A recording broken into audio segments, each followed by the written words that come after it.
is, what specific outcomes would you hope to achieve through training in leadership and culture building? That is, if you were to do that or to recommend that to clients, or when you were working with these people, what would be the thing you're really looking for people to get out? It's like, this is what we want as a result of this. What would that be for you?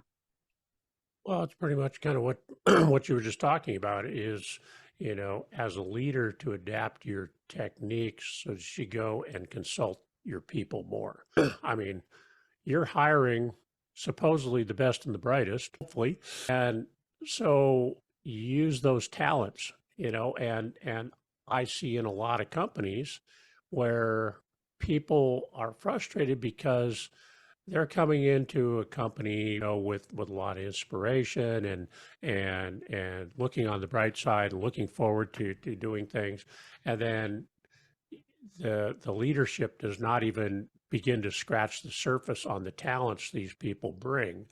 And that happens way too often, and is tragic because as a company, you have, well, like you were just saying, there's a lot of collective intelligence there and experience and so much problem solving capability.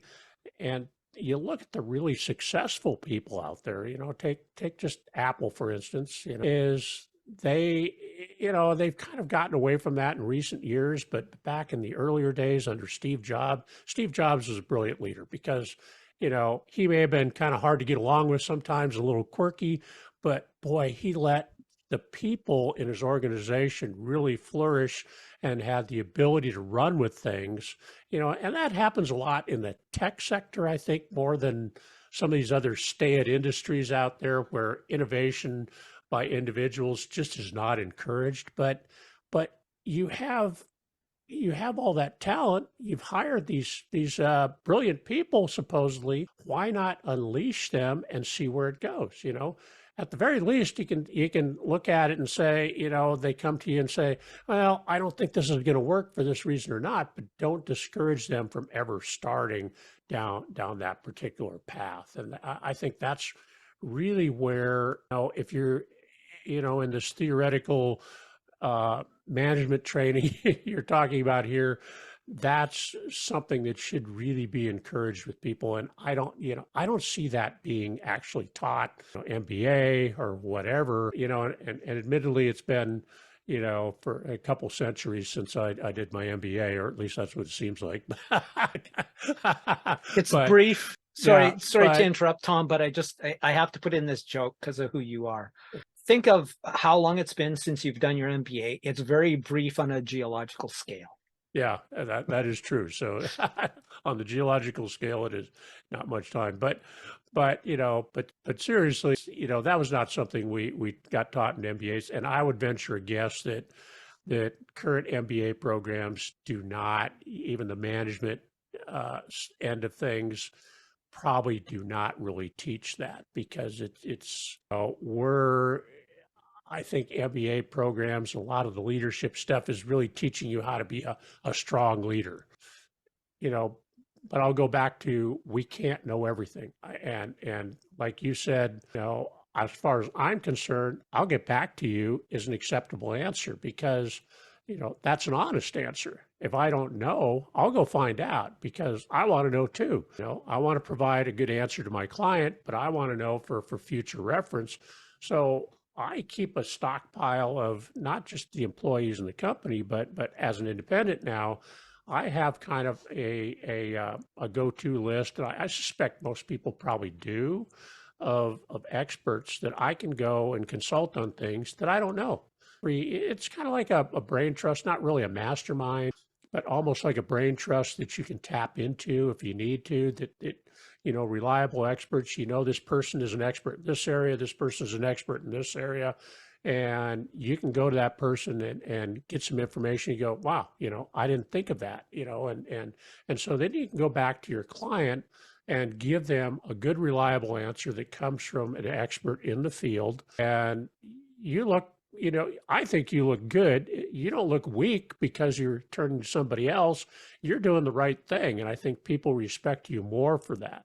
And people that are insecure, as a leader, they're afraid to do that because it looks like weakness, and it is not, absolutely not. So it's getting it out of your head that is weakness, and it really comes down to how do I best serve my clients and my customers, and by turning to somebody else that is more of an expert than I am is the ultimate goal of best serving your customer and giving the best service possible.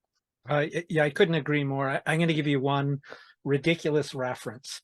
And then, but first of all, I'm going to say something about in Robert Cialdini's book, in his latest book, The Influence, but the new and expanded, which is literally 10 times better than the first one. It's so well done. Excuse me.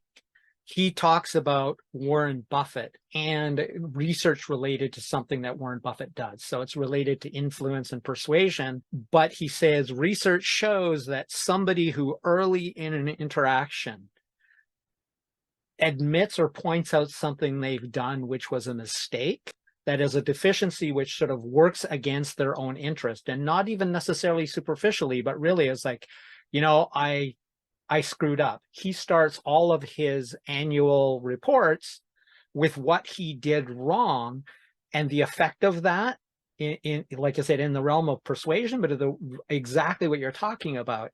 Essentially what it is the sooner you admit something that is true and honest, but against your better interest, the rest of that interaction, they will trust you more about everything you say. Because it's like, this is somebody who has the integrity to tell me when they either don't know something or the mistake they made, followed by anything you say, I have more reason to believe you're telling me the truth. And that's what the research bears out. So regarding expertise and stuff, just imagine this. I'm a Japanese individual who barely speaks English. I come to you as a native speaker in any capacity, and I say, okay, look, I would like you to teach these 2-year-olds more familiar nursery songs that I know, and I don't want you to use the laser, which I used to shine it at the ground because it was COVID, so I couldn't touch them. But I could do a laser high five. I shine it on the ground and then they could slap it. I called it a laser touch. And they loved it.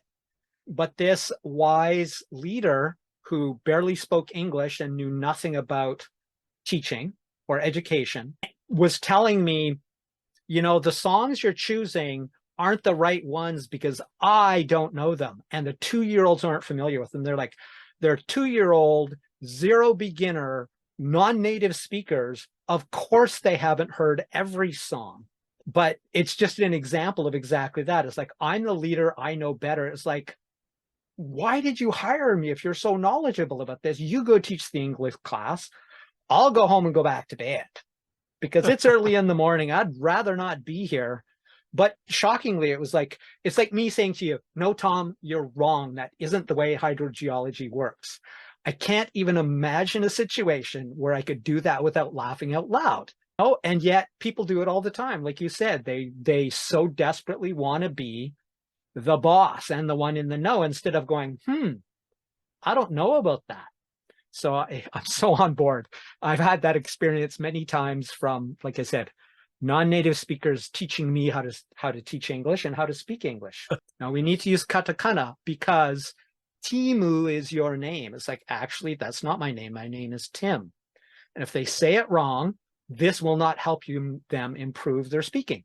So, you know, it happens everywhere at all levels in organizations across cultures. So the next one then